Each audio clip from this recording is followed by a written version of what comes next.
عشان تطلع معاكي كانها خضره. الباميه دي انا ببقى بعملها ولا بخار ولا اي حاجه، انا عاملاها عادي من الصيف. مقمعاها، غسلها كويس وسبتها تصفى خالص وقمعتها وشلتها. بغسلها الاول وبعد كده بقمعها، بشيلها في الفريزر، ولا بقى بخار ميه ولا الكلام ده خالص. والبسله نفس القصه، ما بعملش انا حوار في بخار المعده. وعايزه اقول لكم اللي هي بتطلع جميله. بصوا ده اخر حبه صلصه كده في العلبه، حطيت عليهم حبه ميه كده وايه، وهنزل بيه عشان تديني بقى لون الباميه حلو.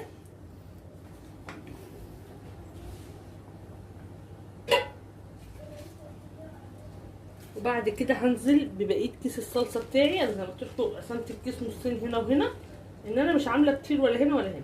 يعني ايه، الباميه هاكلها انا وكريم، واللوبيا